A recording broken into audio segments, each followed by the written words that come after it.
Good afternoon, or good morning, or good evening to everyone. I'm Luca Russo. I work at FAO. I am the Senior Food Crisis Analyst here at FAO, and I'm here to present the 15th webinar of the series. Today we are going to speak about early warning for early action. 1 year ago, exactly 1 year ago, we had a similar seminar. And so the team is here ready to present an update on what has happened since 1 year. And this is part of a series of a mini series of seminar around forecast-based financing. Why we are talking about this topic? Essentially for one reason is that natural disasters have been in the increase in the last 40 years. By 5 times, and there is, in addition to this, there is an increased number of crises caused by conflict and other factors. And in this framework, try to anticipate a disaster has become of paramount importance. There are a number of challenges that needs to be taken into account, and we are trying to speak about some of these challenges today. One challenge is we have to demonstrate the value for money. So why are we doing this kind of intervention if there is not a return for money? So the first part of the presentation of today will be exactly on this. Another challenge is around country ownership. You can develop the best possible tools for anticipatory action, but if countries are not able or not willing to take them on board, you will have very little impact. So we'll be talking about what FAO does at country level in terms of promoting early warning for early action system, as well as what we are doing in terms of developing guidelines on the topic. So we'll talk about this. And then last but not least is all the issues around partnership. This is something that cannot be done alone. We need to build up partnership, and we have some very good example of this partnership that we are going to talk. So today we are going to have this presentation, which is made by 2 colleagues, Dunja Dunjanovic, who is the lead technical officer, and she basically managed the early warning for early action team at FAO here in Rome, and then Catherine Jones, who is an early warning and early action specialist at FAO. We'll start first with a 3 minutes video, and then we'll enter into the nitty-gritty with the presentation, and then after this I will take back and come back to you for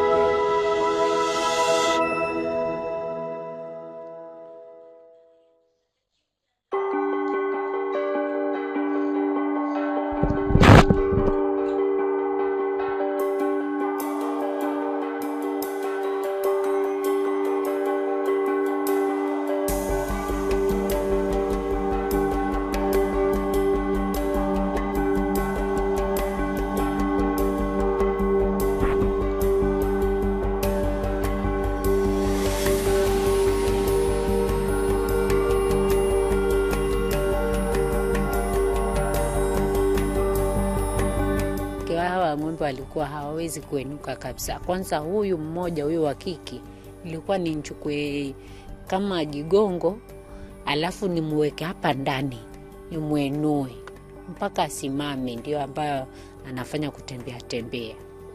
Akiwa hivyo nikimuenua niende naye porini nikamkatie miti nimwekee apate kula, hata akishindwa ni kuenuka kabisa. Baada ya kutoka kwenye ule ukame, ng'ombe zetu zilikuwa zimedhoofika kiasi ya kwamba hata zilikuwa hazina nguvu.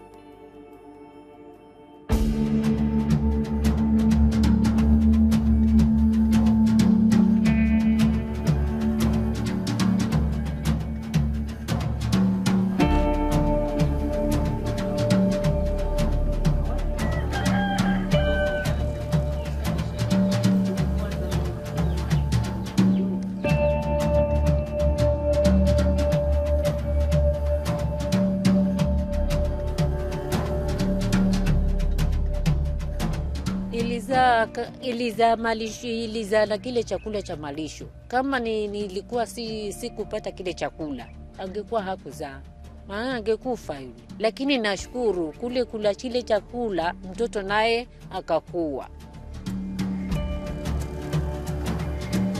Kwa sasa hivi, saa hii nimefikisha lita 9 hivi, kwa sababu nilikuwa nimeenda chini kabisa mpaka ng'ombe mmoja alikuwa anatoa lita 1. Lakini baada ya kupata hiki chakula, saa hii nimeongeza mpaka nimefika lita 9.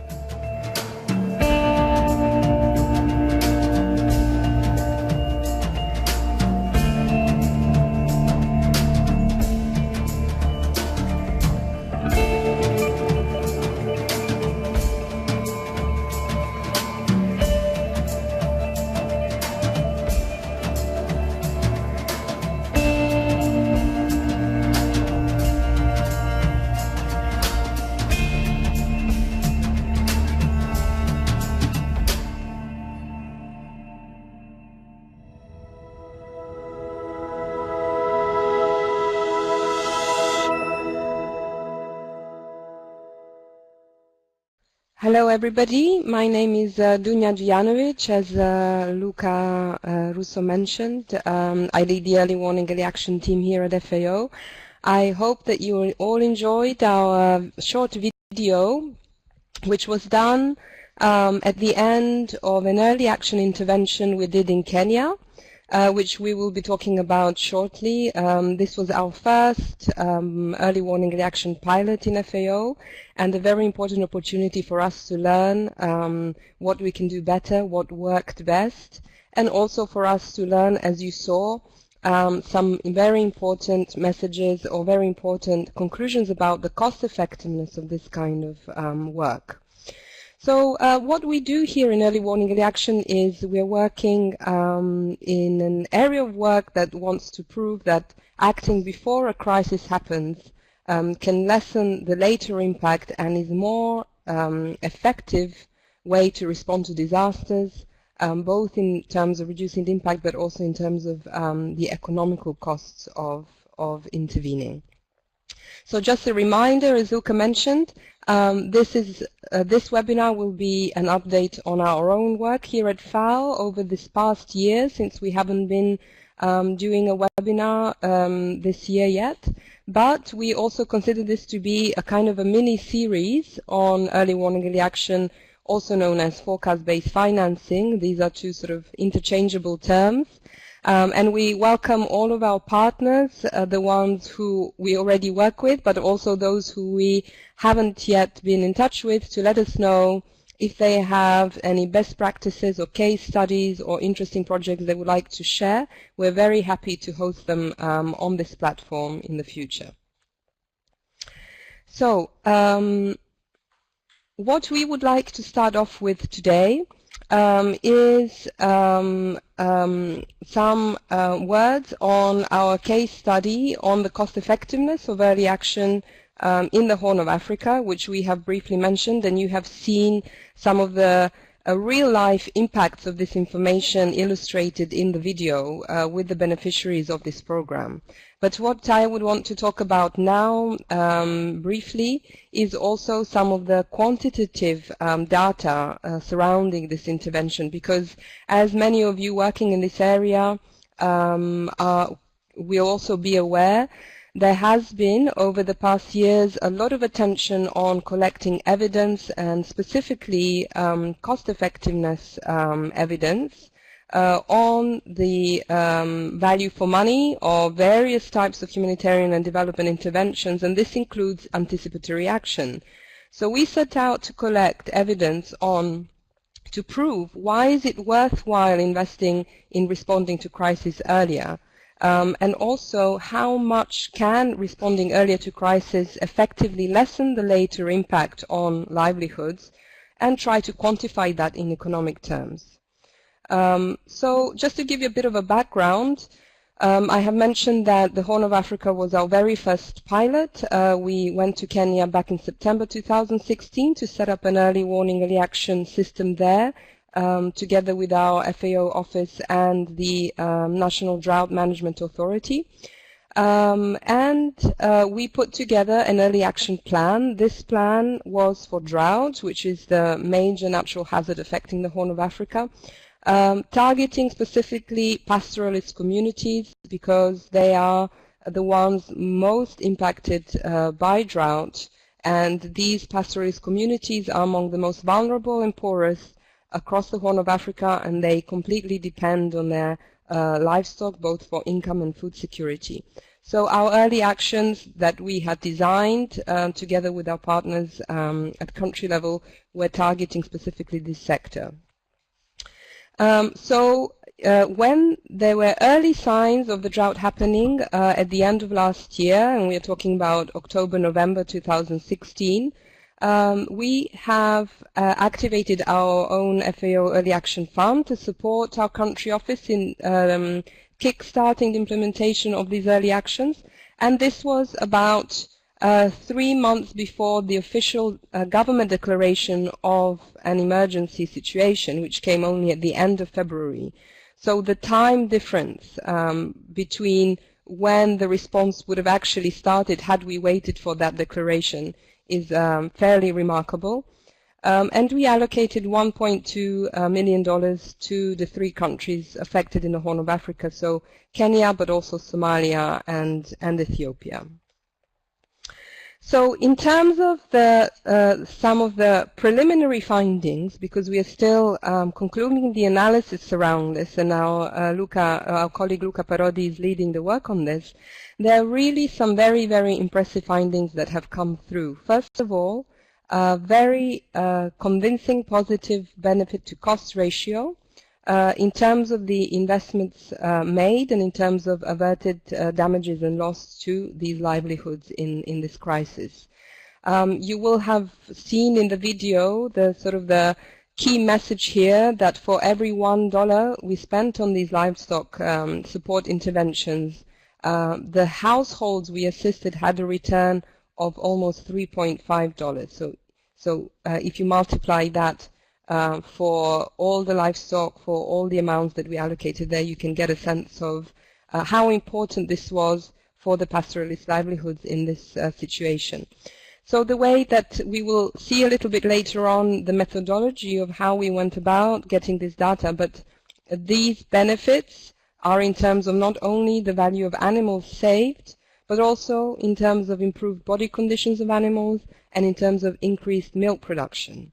So this just to remind our listeners that livestock communities, the livestock for the pastoralist communities is a key asset on which they completely depend, both as a savings, as income, but also for food security.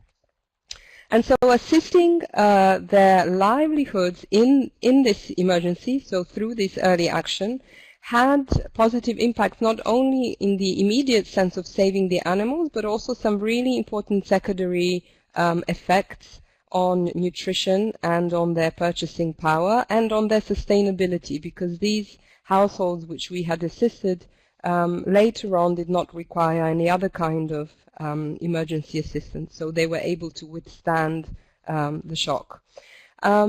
Most likely, this benefit to cost ratio, which we presented here, is likely to be even higher because we still have to add also the recovery costs in terms of those households who did not have this assistance and who have then perhaps necessitated a restocking of their livestock later on. So the cost-to-benefit ratio is likely to be even higher. Just to also go a little bit further in depth on the secondary effects that we were mentioning, because this is really incredibly important. And unfortunately, because we didn't have a baseline on nutrition for the households that we assisted, we weren't able to make a very explicit link between the livestock interventions and the nutritional outcomes. But this is something that we do want to do in the future. But it was very clear that milk production was one of the critical benefits to have come out of this intervention. The milk production nearly tripled in quantity, and each household had an average of 2 additional liters of milk available per day. What they did with this was very interesting because, yes, it was an additional source of income for them because they were able to sell it and use it for food, for medicine, for keeping their children in school, which is one of the main negative coping strategies in the times of crisis, to pull children out of school. But also for nutrition, because 80% of households use this milk for personal consumption, with over half of them giving it to children under 5. So these are really, really important findings that speak to the criticality of supporting livelihoods in emergencies. We also intervened in Ethiopia. Now here, when we discuss the methodology shortly, we will explain that the approach was slightly different because we didn't do a household survey here. But we did a secondary data analysis and found that for every $1 FAO spent on livestock interventions, we had a return of almost 6.9, so a lot higher cost-to-benefit ratio. And the reason for this is also because of the scale of the Ethiopia project, which is a lot bigger for more beneficiaries, and therefore the unit costs of inputs, of transport, and so on were significantly lower. So that is also something that contributed to this cost-to-benefit ratio. Milk production also increased, providing an additional over $20 per household of additional value. And the total value of animals saved was $38.6 per household, with increased value of herd, meaning improved body conditions of animals, totaling an average of $146 per household. So here, in terms of methodology, we don't really have space to go very much into detail, but we're very happy to address your questions later on bilaterally or via email. But just to describe the two different approaches in Kenya and Ethiopia. In Kenya, we were able to actually go and do a primary data collection in the field a couple of months after the interventions were concluded, comparing essentially two different samples. So one was a sample of people who received only FAO assistance, 53 households, and then comparing that to a control sample of 43 households who received no feed assistance at all, or no other kinds of assistance to help them during this drought. So the two groups are very similar in terms of the socioeconomic background and in terms of the impact of drought. So they were comparable in this sense. In Ethiopia, it was a bit different because, as mentioned, we didn't go to do a primary data collection, also because of access issues in the Somali region where the interventions took place. And there we did a secondary data analysis, calculating benefits using production standards, historical baselines, and then also average prices during the drought, which we were able to collect. So these are some of the key findings from those projects, but then we also want to do more with these preliminary findings, in the sense that we are working on finalizing a full report, and we aim to publish this report also externally, detailing all these different findings. So we're very happy to share that with you once it's available, and you will also be able to find it on our website. We are also very keen to allow other country teams to apply this kind of methodology and calculate the cost-to-benefit ratio for early interventions for other projects as well in the future, which is why we will aim to make this into a kind of a methodology that can be applied elsewhere. And to do that, we are obviously looking a lot into our existing monitoring and evaluation frameworks in FAO, and we will also be looking at working closely with partners who are doing a lot of this work already. Obviously, we know some major partners such as DFID and USAID who've sponsored studies also on livestock, but under other sectors in different parts of the world on calculating the value of early interventions and resilience interventions. So eventually it would be really good to exchange methods and work towards having some kind of standard approach to these kind of calculations in the future. So, moving further on, we then can transit nicely into an update on our country level work, because in the past webinar, which we did a year ago, at that time we had only been essentially to Paraguay and Kenya, and since we have done more pilot projects in different countries. So in December 2016, the team went to Madagascar, then to the Pacific sub-region in January, and in March to Sudan. We would like to highlight some findings and descriptions of what we did in these pilots. These pilots were still not activated in the sense that they haven't yet implemented early action activities at field level. Some of them might be gearing up to do so even this year. We're working with them closely to guide them in this work. But for now, we would just like to describe a little bit what we did in these regions as a way of sharing. So I would like to hand over to my colleague Catherine Jones, who's been to the Pacific in January. Thanks, Dunya. So with the Pacific Islands, the Pacific is one of the most disaster-prone regions in the world, and the disasters that have been occurring in this region have been increasing in frequency and intensity. So for instance, in 2015, 2016, our Nino event, we saw 2 Category 5 cyclones come through the region, and also a severe drought happen in the northern of the Pacific. So in response to this, we have activated, well, we've started to create 2 early warning, early action plans. One is on cyclones and one is on drought. And this has all been working with and in coordination with the Red Cross. The first plan for drought is focusing primarily at the moment on the Solomon Islands, and we're working on developing a plan in tandem with the Red Cross to ensure that we have complementary early warning systems to allow triggering of early actions to happen in tandem.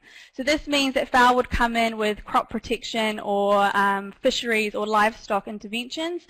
This could range from helping with drought-tolerant varieties such as kumara or potato to ensure that they have yields throughout the drought, and this will be matched with the Red Cross coming in with some wash interventions to help also help mitigate the potential impact. Conversely, we've also got a cyclone plan that is being established, and this is for the entire South Pacific region. Within the region, we receive a long-term forecast. This is over a 6-month period where it provides a proxy indication of high-risk countries within the region. This is based on data from the New Zealand, Australian, and Fijian Met services. And this allows us to get some sort of indication of where we could potentially do some long-term early actions on a no-regret basis. And then kind of complementing that, we also get a short-range forecast, which is around 5 days. It's pretty hard to do tangible actions within that 5-day period, but here we can really do some core early actions through telecommunications. So this is through sending text messages or through radio interventions, or where we can communicate with vulnerable communities, for instance, encouraging fishermen not to go out into the ocean, putting away boats in safe havens, and also taking away nets from the shore. So it's all of these kind of elements coming together to kind of send those messages out to vulnerable communities to ensure that they can act before the disaster occurs. Thank you, and I'll hand back to Dunya to carry on. Okay, thank you, Catherine. So moving on from the Pacific to Sudan. Oh, sorry, they were telling me that they can't see me, so I hope you can see me now. So moving on to Sudan, where the team worked with our office, but also a number of partners at national level, to design an early warning, early action system for Sudan. Obviously, drought being the main risk again in Sudan. It's one of the driest countries in Africa, with over 70% of the rural population still reliant on traditional rain-fed agriculture. So the way that we did this work in Sudan was focusing also on the most vulnerable livelihoods. This is a really important sort of entry point for early warning, early action in any given country, because obviously it's not an approach that is supposed to be large scale. It's supposed to be targeted to the most vulnerable communities. And in this case, we identified specific vulnerable agro-pastoralist communities as well as small-scale herders, particularly in Kassala and North Darfur. This was a very interesting pilot because what many people who work in this area find is that at national level there are often in developing countries not very strong climate sources or climate mechanisms that can provide us with very neat and clean and 100% reliable indicator and early warning information for weather events. So the team set about identifying the most appropriate sources that we could use at local, regional and global level and combine these in a sort of a combination of indicators that could provide a robust enough evidence base for triggering something like early action. So a combination of triggers was designed, and these triggers were weighed in a different way, both in terms of the vulnerability. So we have vulnerability indicators, we have market indicators, and then also climate indicators. And combined, they give a picture of the risk levels for these specific communities and give us an indication of which, if to start intervening and which windows of time during the year we should be implementing these early activities. In the sense of the early actions that we chose for Sudan, and we will touch a little bit later on how we actually choose early actions because we feel that this is really important to touch upon. In this case, it's support with agricultural production, so water harvesting and household gardens, as well as livestock interventions, especially in terms of supporting animal health. So this is something where FAO is, of course, specialized. Moving on to, again, another side of the world, I would like to mention a really nice project that's currently being born in Vietnam, and this is not a project that we have initiated from our team here in headquarters, but it was born out of a sort of a sharing of ideas directly at country level between our team there as well as other partners such as Save the Children, the German Red Cross, and UN Women. And the idea is to set up a community-based, forecast-based financing system in specific areas of Vietnam, combining food security, livelihood, early interventions together with water and sanitation. So this will be one to watch, and it's a very interesting project because until now we have mostly been focusing on national level interventions and FAO interventions, and this project in specifically is looking at community-based early actions, which is an area we are indeed working to expand a little bit in FAO as well. Lastly, I would like to mention Mongolia. This is on our horizon. So we are closely watching Mongolia currently for this year because of an increased risk of severe winter conditions, which are known locally as ZOOD. And there will be a team, a joint FAO-WFP team going there in a week's time to do a crop and food security assessment mission, the findings of which will also greatly influence our understanding of the risk levels in Mongolia for the coming winter. Because the livestock sector, which is one of the biggest sectors in Mongolia, accounting for over 30% of the national GDP, greatly depends on the availability of pasture, and the drought, which is currently affecting Mongolia, might mean that this pasture won't be available in sufficient quantities in this winter. So it's very possible that there might be an early action intervention there, and we are also working closely with some other partners in forecast-based financing who are working in the same area and are concerned about this risk. I'm also flagging it because after, when we look into our global level report, we will see how we actually nicely link our global level analysis with country level work, because Mongolia was appeared first on our radar actually here in HQ a couple of months ago when we were looking into risk analysis, and then we subsequently started to work with the country office as well. I would like to briefly touch upon how we actually choose early actions. This is something that we get asked often, and we do have a sort of a framework which we abide by, and also which we really use as criteria when country offices present their early action plans to us in terms of should we fund them or not. So early actions are time-bound. Timing is essential because, of course, we are speaking about anticipating disaster events. Therefore, there is usually a very specific window of opportunity in which you can intervene in a meaningful way that mitigates the disaster.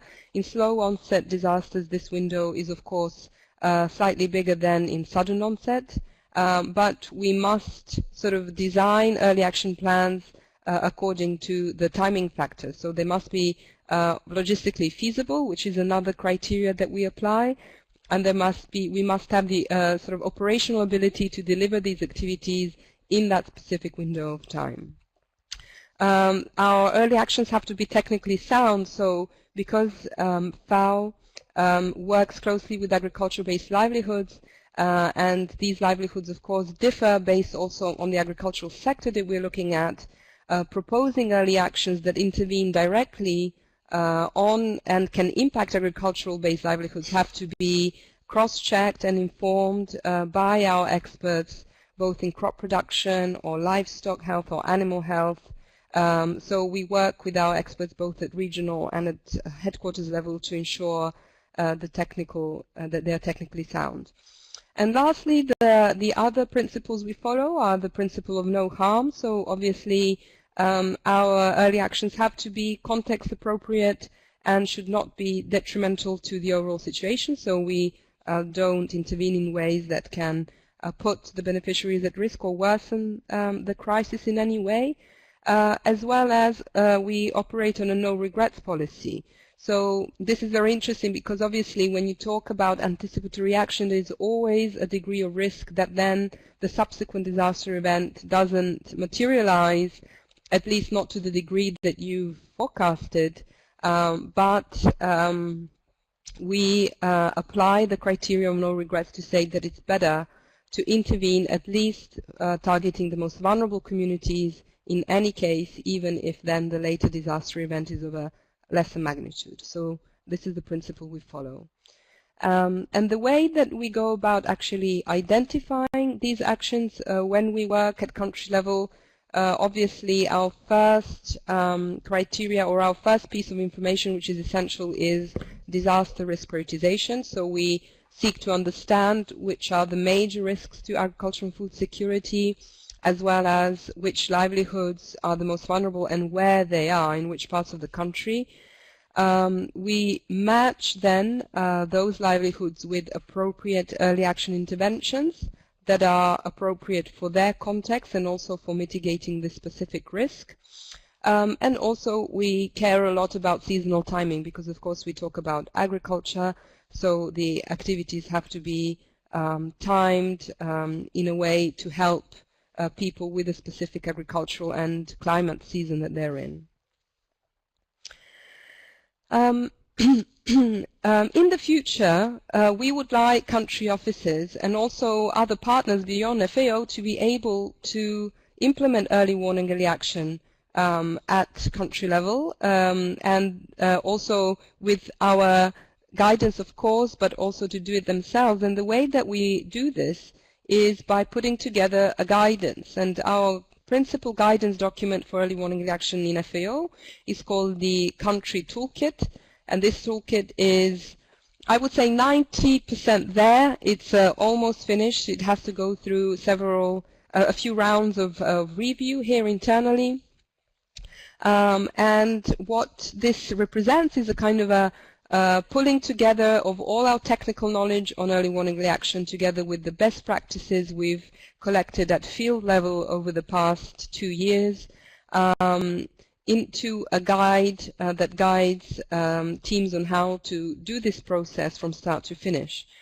And what I mean from start to finish is that we look at early warning reaction at field level as a process starting from the disaster risk prioritization we just spoke about, Then, based on the risk prioritized, we would look at identifying the appropriate early warning indicators, sources for monitoring the risks, and also thresholds, followed by the development of the early action plan. So based on the triggers, which early actions should be triggered, so which early actions for which sector, for which livelihoods, based on the principles we also discussed previously. We then look at the preparing for implementation, so what is needed operationally to be put in place so that we can deliver these early actions in the time frame that we have set for ourselves. Oh, sorry, in the time frame that is required by the specific disaster event. All of this information comes into what we call the early warning reaction plan. All of the pilots you have seen previously in the previous slides have an early warning action plan. This is in many cases even an external document that FAO uses to advocate for early warning reaction with other partners and with the government. And lastly, the country offices can then apply for early action funds from our internal early action fund, as well as applying our cost effectiveness calculation methodology, which we will also include. So all of these different steps of the process will correspond to specific chapters in the toolkit, and once the toolkit is ready, we also hope in the future to make it available beyond FAO only. So we, of course, as an organization, have the mandate to build national capacities, which includes national capacities in early warning, early action, but also to other partners, because the toolkit is specifically now designed for the agricultural sector, but can be fairly easily then transferred and made relevant for other sectors as well. So we have come to the part of our presentation dealing with our global level work, and here I would like to hand back to Catherine, who will talk about our global report. Thank you. So for the global part of the, there we go. For the global part of this presentation, we are going to be looking at two areas, and the first is the Global Early Warning, Early Action Report. So just to give you a brief background on what this report is, it's a report that's produced every 3 months, and it's a forward-looking report looking at core risks to agriculture and food security at a country, regional, and global level.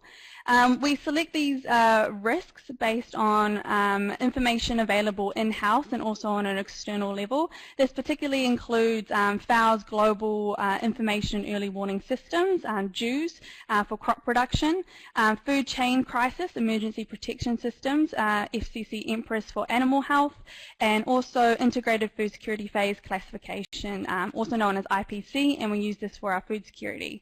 So bringing all these sources together along with the external sources, we have an early warning system focal point group, and here we do the final ranking and vetting using all the information available to us, and we go on the categories of what is the likelihood of the risk, the impact, and the country capacity to cope with the hazard at hand.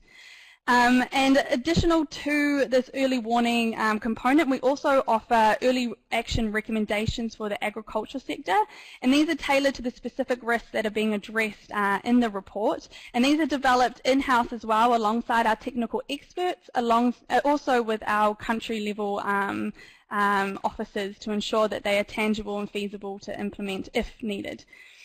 The analysis of this report also feeds into some larger bodies of work, including the IASC Early Warning, Early Action Report, and also the Global Food Crisis Report. And excitingly, we have released the next edition of our Early Warning, Early Action Report, and this is the 5th edition of this type of work, and also celebrates 1 year of us producing this report. And as the year has gone by, we've had some new features come into the report. This includes a seasonality map, which captures the different processing or different times of crop harvesting or sowing, and also the different weather events, and this is also partnered disappointed with high-risk countries having a little part available to understand the funding requirements needed for the food security or agricultural clusters. This report will be available in the link, as you can see, in the chat box below if you would like to have a look at it. But if you also want to go to our website, it's also available there as well.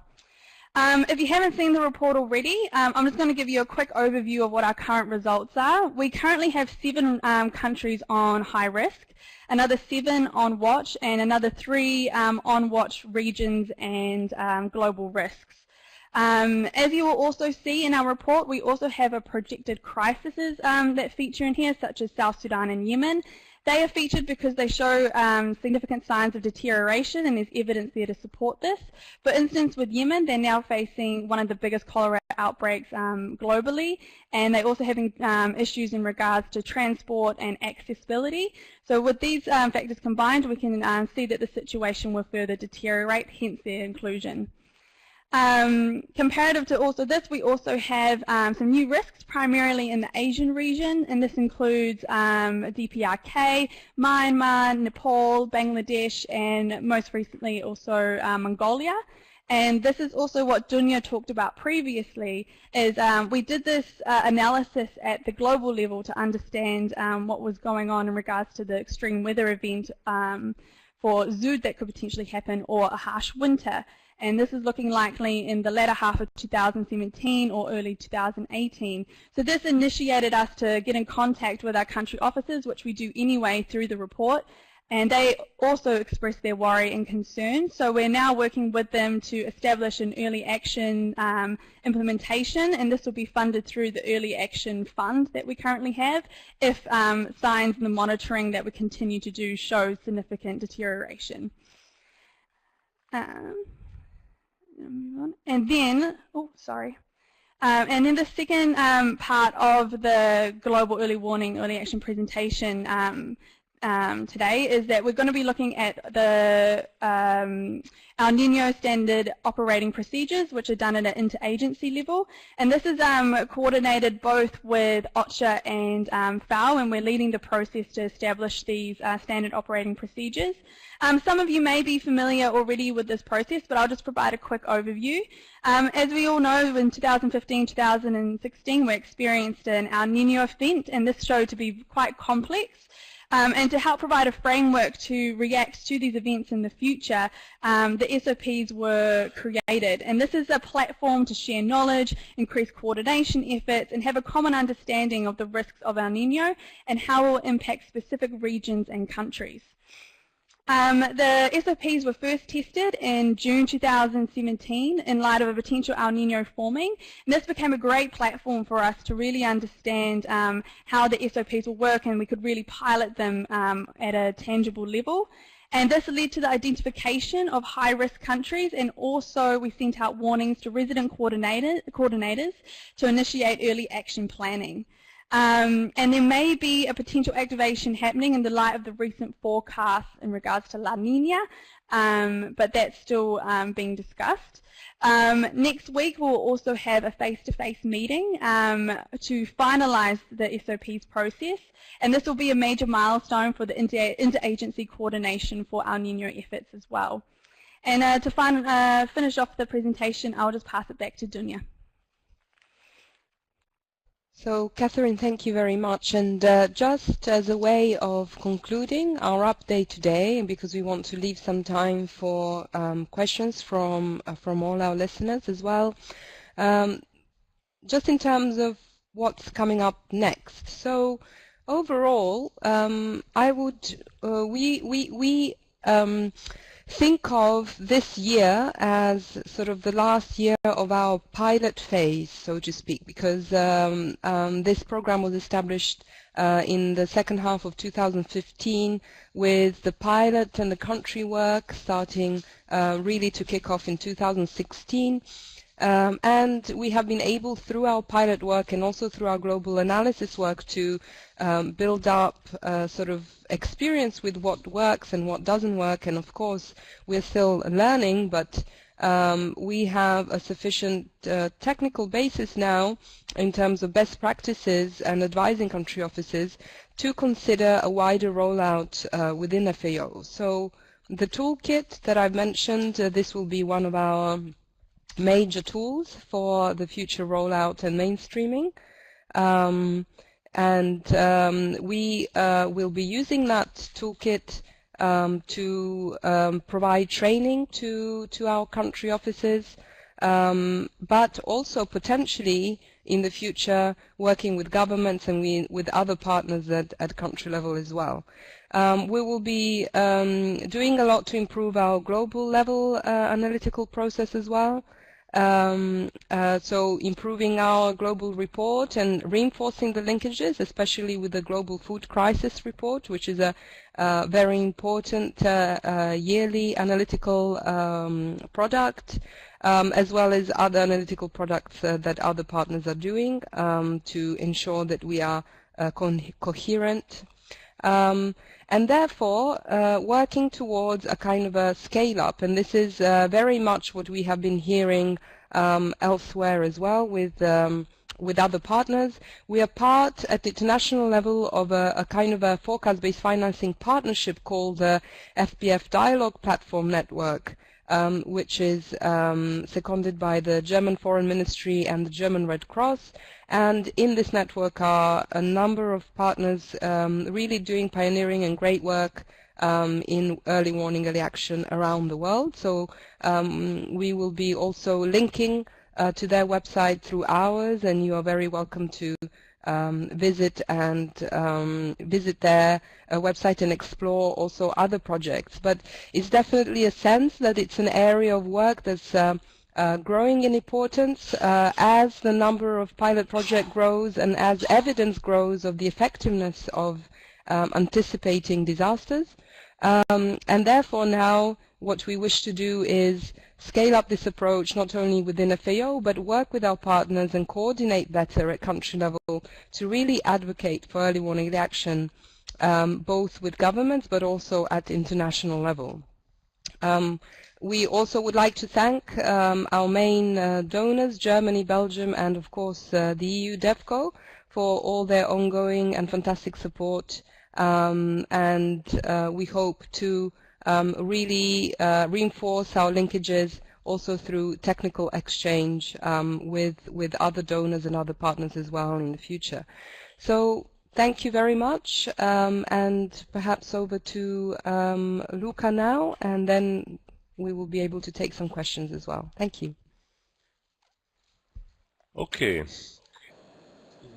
Thanks a lot for both presenters. I think it was great. I've been moderating a number of discussions before. I never seen so many participants, and I never saw so many questions asked.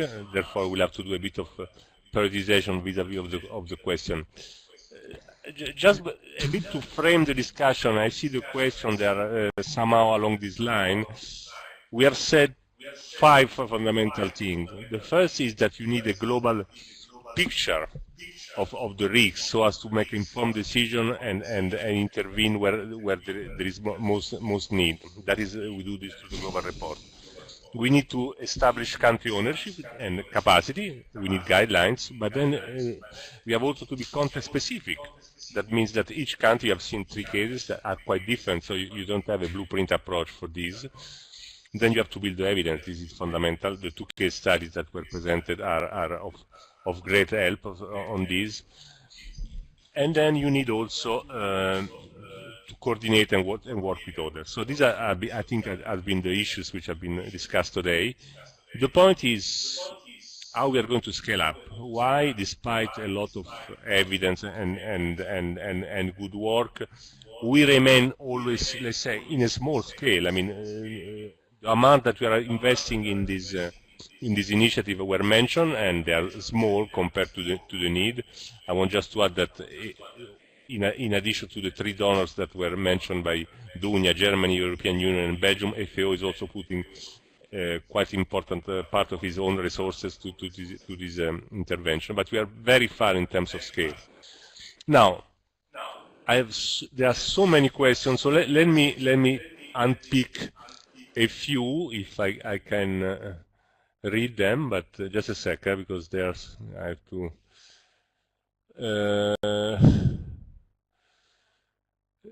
I can start with a couple of them. Okay, there is one from Josue Aruna, which says that the primary responsibility is from the government NGO, so what can be, sorry, because what steps are necessary after identify action, and after that who will be supported for a quick action? Because of in our experience with UN agency, that there is some criticism on this, the response comes with a delay because of waiting decision from HQ, like Rome in DRC. We have many cases like this, and local communities still living affected with a disaster.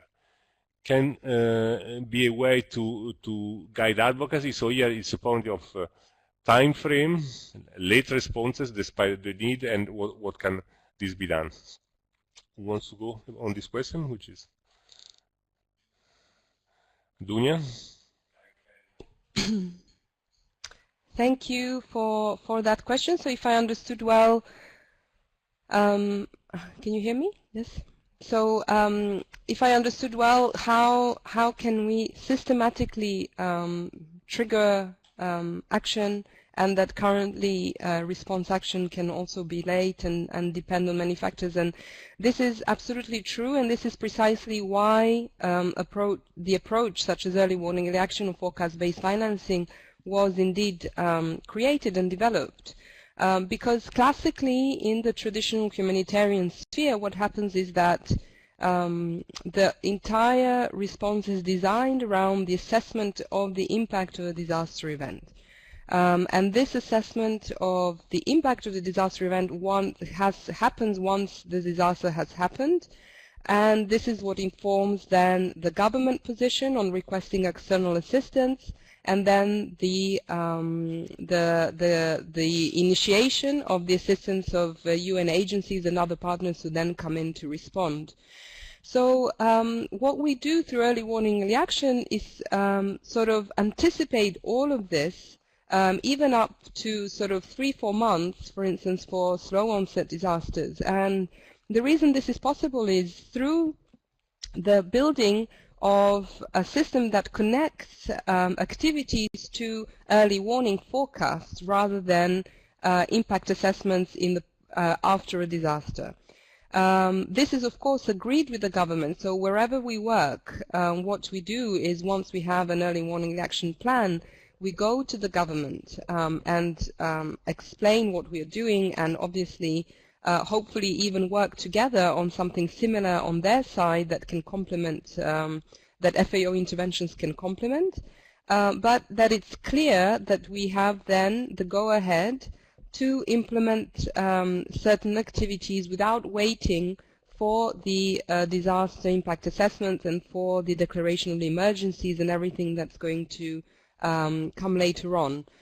This is possible also because early actions usually are not large scale, and I would argue that they don't need to be massive scale, they don't need to be across the entire country. What early actions are for is to identify the most vulnerable communities and livelihoods in a country and strategically intervene in those areas to protect the most vulnerable against the later impact, and also to act then as a catalyst for the later response. So it can help with targeting, it can help with fundraising. Some of this catalytic effect we have seen in the Horn of Africa, where our interventions then led to then were really instrumental in later sort of SURF allocations and other emergency allocations. So yes, this is precisely the issue of the response sometimes being late, not because the international community doesn't know what's going on or wouldn't know how to intervene, but more because this is how the system traditionally works. And this is one of the ways that we can go around this. There are also different similar mechanisms such as shock responsive social protection, but we won't go into detail on those this time around. Now, just to move ahead, let me cluster some questions together. There are two questions from Umar Diouf and one from Laura Cabrera, which I think I can present together. The first question from Umar Diouf is about advocacy. Whether you develop an advocacy strategy for government mainstreaming early warning for early action in their policy, which is very much linked to what we said, how we scale up. And then there is a question on the involvement of community for risk characterization, still from Umar.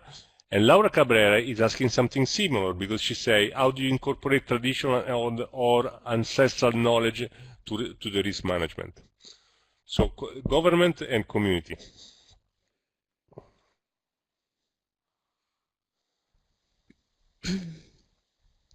Thank you very much for those questions. Thank you, Luca. So in terms of the advocacy at government level, we don't yet have a developed advocacy for this, but this is something that will be a priority and an area of work for us in 2018.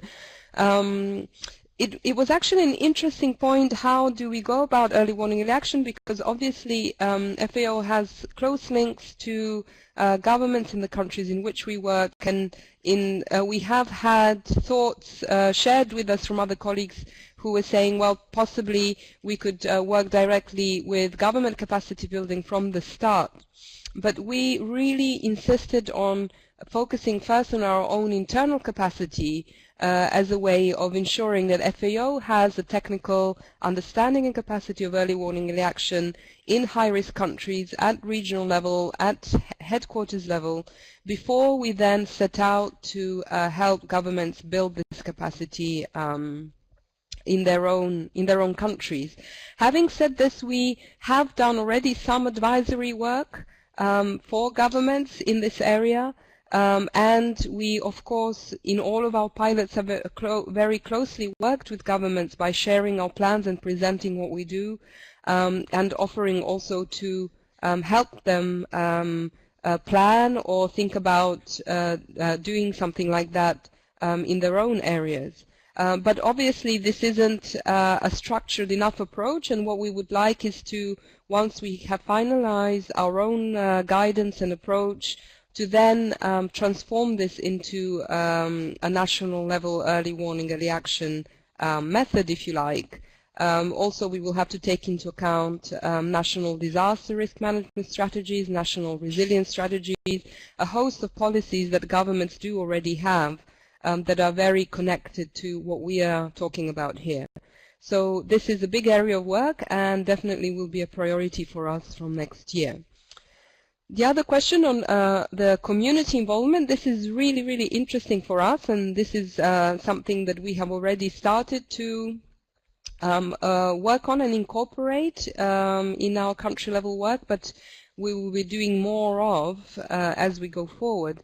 Now, essentially, the community involvement can happen at all the different levels of early warning, early action implementation, which we have talked about. So you can involve communities in the risk analysis, in the vulnerability analysis. You can involve traditional community knowledge also in the identification of indicators. In some of the pilots, we do use traditional community early warning indicators for some of these disasters. Beyond just the climate and forecasting information we find in scientific agencies. And you can also involve communities in the design, or you should and have to involve communities in the design of appropriate early actions, because we need to ensure that early actions are appropriate to their livelihood, and we need to ensure that the early actions are not detrimental to things like gender equality or to things like inequality more broadly at community level. So we have been doing this through our projects. Again, this is something that we want to improve in terms of really offering specific guidance on how this participatory approach can be brought into the design of early actions at country level. But we definitely have been trying to do that as much as possible in our work to date. Now, I'm looking at the question, I want to go a bit global, and then I come back to country level. I see one question which is of a goal of with a global perspective, and then I see at least 5-6 questions about countries and countries' ownership. So let me ask the global question. It's from Giampiero Mucci from DEVCO. Giampiero is asking the links between the global report on food crisis and the early warning for early action. The global report on food crisis, for the one who don't know, is a global report which is produced once a year by FAO, WFP, and many other partners, which describe the severity of food crisis along the world. Is a report that looks essentially at the ongoing and past situation concerning food crisis. Now the challenge is how can this global report become more forward-looking, also to inform decision-making, and maybe Dunya can answer on how she thinks the early warning for early action could contribute to the global report for the next issues, which is under preparation at the moment. Yes, so thank you for that, Gianpiero. What I can add to what Luca already said is that we absolutely would like to link our quarterly analysis as much as possible to other relevant analytical products on food security analysis. This is really important. Over the past year, we have really focused on reinforcing our own analysis, both in sort of quality and in structure. And we are now really looking at how we can more systematically contribute and link to other products. So the Global Report on Food Crisis is issued at the beginning of every year and gives an overview of the sort of hotspots or the top risks in terms of food security for the coming year. The way we contribute to that is twofold. So our own early warning, early action findings, for instance, from this current report that's going from October to December 2017, will directly feed into the discussion of the risk analysis of the Global Food Crisis Report. We will be part of the group, the analyst group, who will be meeting also next week and discussing especially the forecast or the forward-looking component of the Global Food Crisis Report and deciding which countries should be flagged and informing that process from the point of view of our own analysis, which is really the angle of agriculture and food security. In addition to this, then, in 2018, once the Global Food Crisis Report comes out, what the quarterly FAO report is, the one that we produce, is a kind of an update every 3 months on the food security situation of a lot of the countries that were flagged in the report. Of course, new crises come up. The risk horizon, let's say, globally is very dynamic, and so we provide a kind of a live update on the analysis that's provided at the start of the year through the Global Food Crisis Report. Okay, there are several questions about country ownership and coordination. Fatima, who is the Food Security Nutrition Working Group regional coordinator in IGAD region, that is a very important platform for coordination around the information system on food security. She first said that she would like to coordinate with this initiative in the region, which I think is a very welcome proposal. And then she's asking in which country this initiative works at the moment. And then she is raising a very important point. If we are putting in place a sustainable mechanism, or is it just a project? And then there is a question which is from Jacqueline Pina, who is asking again if there are good examples of adoption by National Disaster Management Office, and what is the role of the FAO country offices in this work, and in general on disaster risk and management policy. Thank you. Okay, thank you, Fatima. So the pilot countries so far have been Paraguay, the Horn of Africa, Madagascar, Sudan, the Pacific sub-region, and we are also planning to pilot in the Pacific in the Philippines, and in Guatemala and possibly another Latin American country in early 2018. Now, in these countries, I think the question was also related to another question, is this connected to the government level policies? As we were saying, in some we always do work closely with governments on sharing our plans, and indeed in Kenya now the National Drought Management Authority is indeed applying and developing their own early warning, early action approach, also with the help of DFID, I believe, which is a great news. Also in the Pacific, early warning action is part of the national disaster policies in some of the island countries. So we are definitely seeing a move towards that, and we want to support that process with a more structured guidance, which we will be working on from next year. So how can governments successfully sort of integrate this into their existing mechanisms? There was also a question possibly from Fatima on the sustainability of funding. So as we were mentioning, we have for now, for our pilot phase, allocated some of our internal FAO funds to build this early action fund that we have, which is currently really there to support the pilot country and the implementation at field level in these countries. We hope to expand that, so we are doing actively fundraising for that, to expand that in the future. Obviously, the most sustainable way at country level for early warning, early action at national level is that this is part of the government financial structure, and that this is a window within the government disaster contingency plans eventually, which is something that we will be, of course, advocating for, but that also there are dedicated windows for early action in the international financing mechanisms such as the SURF.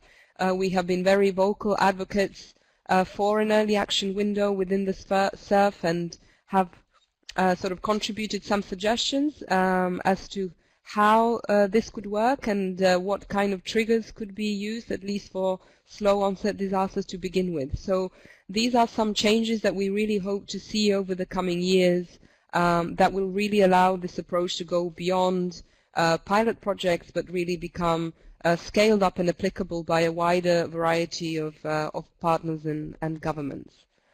So before moving again to some question about community involvement, there are a couple of very practical questions.